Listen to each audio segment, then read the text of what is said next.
just to give back. It's all about giving back and helping fighters accomplish what they want to accomplish. It's a great thing.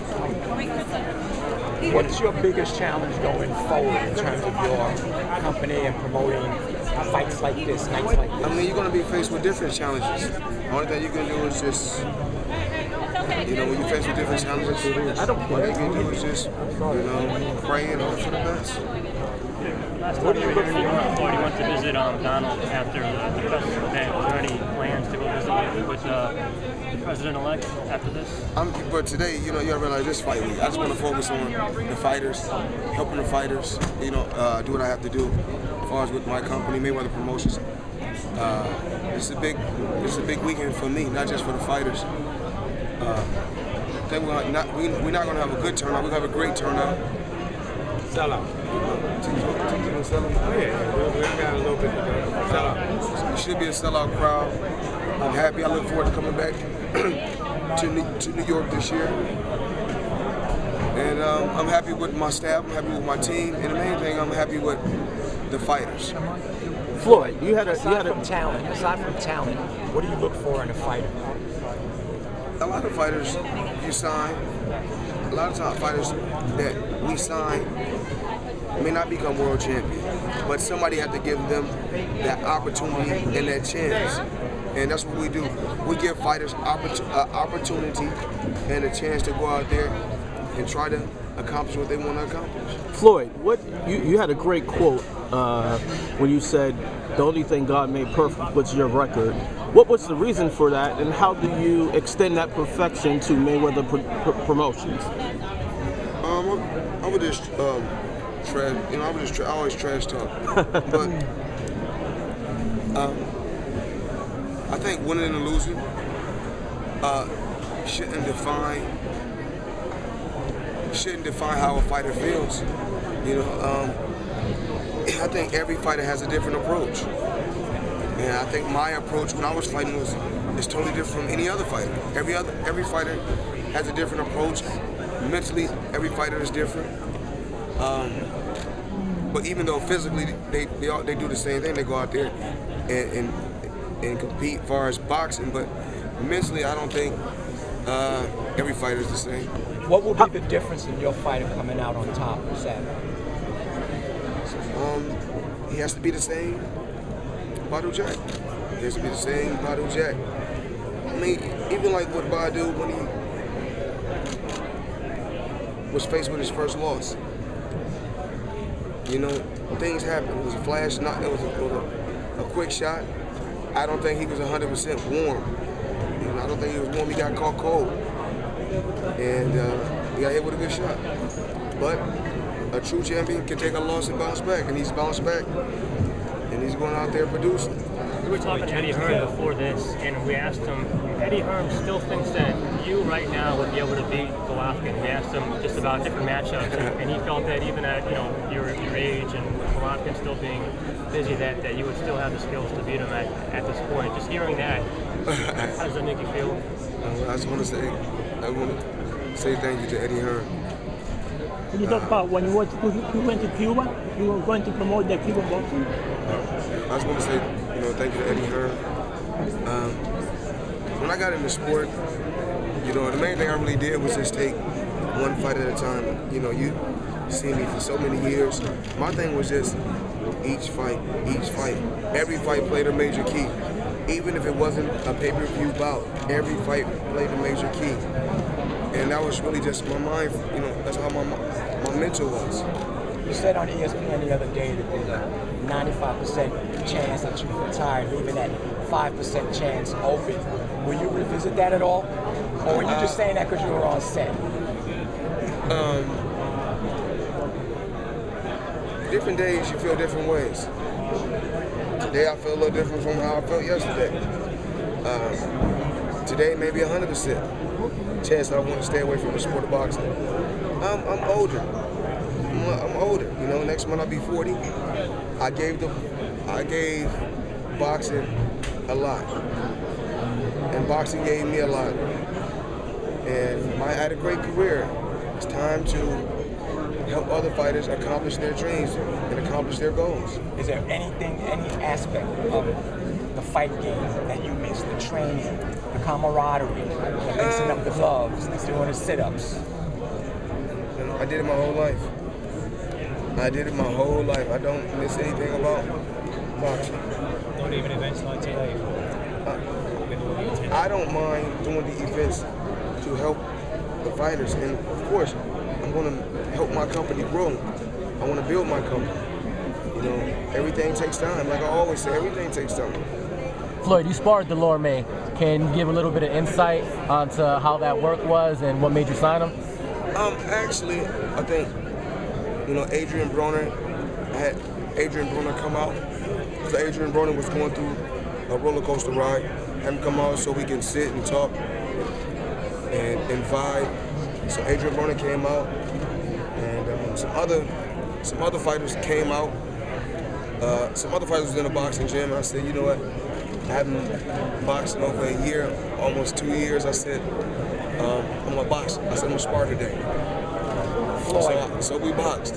Sparred with no mouthpiece, right? You pride yourself in being a savvy businessman. Can Floyd, the businessman, convince Floyd, the fighter, to come back for one more if the price is right? Once again, I'm desperate for money.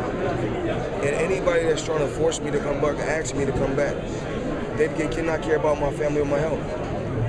You know, Ali, it was a time for Ali should have hung it up a lot earlier. You know, a lot of fighters out here can barely talk, can barely walk. And if you don't have a sharp mind, I don't care how much money you got, you're gonna lose it all. You're gonna lose it all. Floyd, you show that you're really passionate about being a promoter, meaning you're not just a guy in the back, you're hands-on, you go out to gyms and look for talent, you've traveled to Brazil.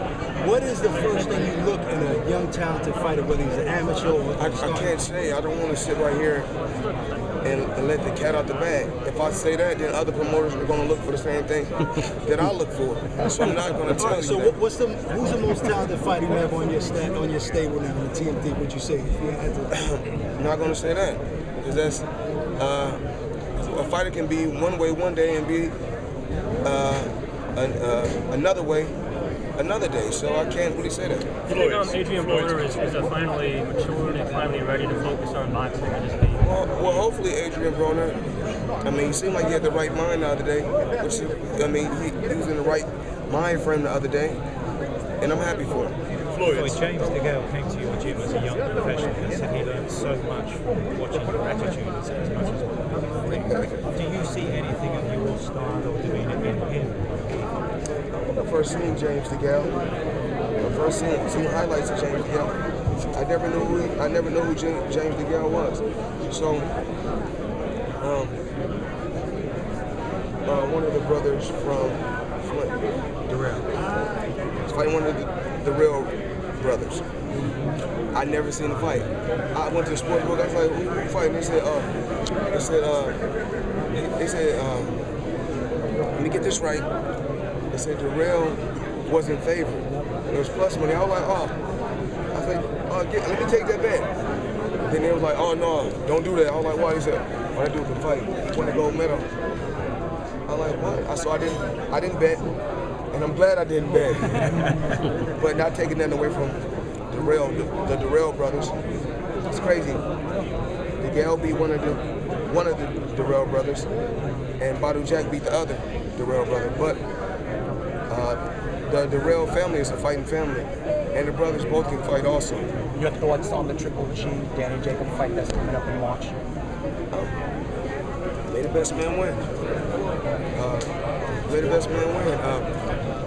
I never really was, like head over heels about Triple G. It's so crazy that when I was Pretty Boy Floyd, before I became Money Mayweather, I never heard nobody calling me out.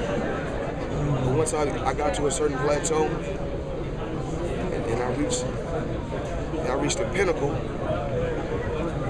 You got people from that's not even boxers calling me out. You got rappers calling me out. You got basketball players calling me out. You got football players calling me out. You got people from everywhere. You got soccer players calling me out. Only thing I want to do is just live my life, help fighters grow, and just raise my children to be the best that they can be. Speaking of rap, clarify then, Floyd. Obviously, you said categorically today you're not going to come back. You're 40 years old, but it contradicts with what's going on the internet, where there's this constant conversation of you and Conor McGregor. Are you not really interested in that event?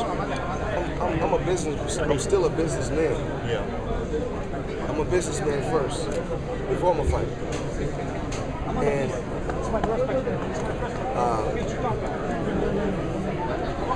I spoke on the Conor McGregor situation yesterday.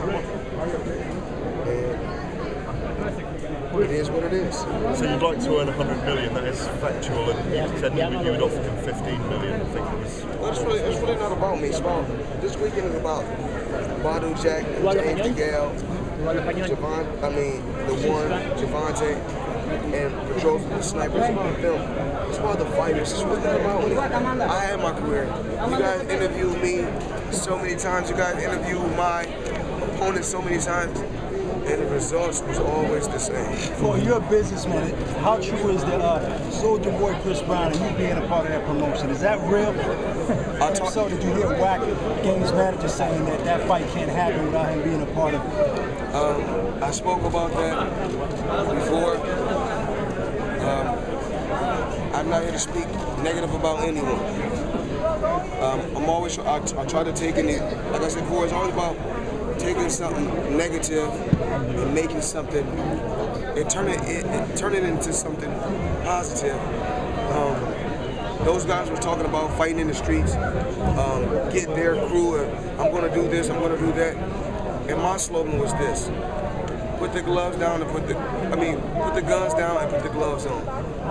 It's about doing something positive. How about bringing an event to the UK this year, Floyd? I know you have ambitions to do that with Eddie, and you've spoken about it. Me and Eddie are sitting down. Again, what happened was is that it took a little longer because he had a series of events that he was putting together, and we see that all that came to fruition. And now he's ready to sit down, and their schedule is open, and we're going to make a match very soon. Will we see you there, Floyd? Are you coming to those? Floyd come to those as well? Will you be there in the UK with them? Of course. Of course. I got an appearance tour in the UK coming up. Yeah, in May with Showtime. Floyd, Al Haymon was your advisor as a fighter, right? But as a promoter, do you still take a lot of advice from Al? A lot of things that me and Al business is always personal. I mean, it's real personal and low key. You know, I spoke about Al Haymon throughout my career, and in different days, I will continue to speak about Al. One of the greatest people I ever met. Shakur Stevenson helped Javante Davis prepare for this fight. I know you met with Shakur in Brazil. I can't say greatest people. One of the greatest persons I ever met. I'm sorry. Shakur Stevenson? No, I said Al is one of the greatest persons I ever met. But I said greatest people, and I can't say that. I'm sorry. But you can't say greatest people. That don't make sense. Shakur Stevenson helped prepare Javante.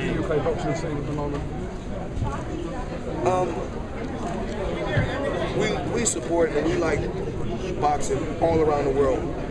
We have an open mind. Me and my team have an open mind. Eddie made a joke about James DeGale should be one of your fighters, and obviously you've got Ashley Theophane already. Have you got any thoughts on expanding over there, getting some more British fighters perhaps? Everything takes time. Floyd, I spoke to Tank.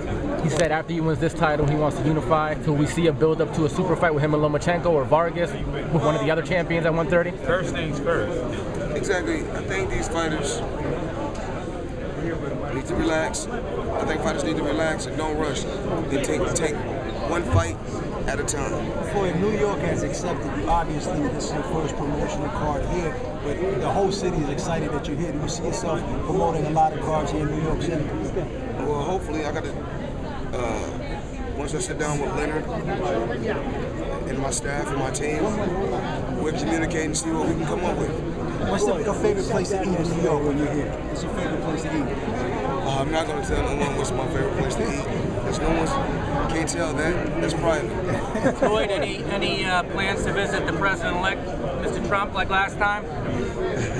I asked Leonard, he didn't know. Well, anytime I'm doing something, it's for the good. Anytime I'm doing something, it's for the good. So, last time I was in New York, you know, handling business, it was for the good. He's a boxing fan, right? Trump? I can't really say. Can't say. Well, yesterday you said that Michael Jackson was one of the most humble, athletes we've ever met. He was talking about a lot about his faith. Is that something that you share with him? Because a lot of boxers we've met, faith is very important. You made that funny joke about that. Is that something you believe in? What are your faith?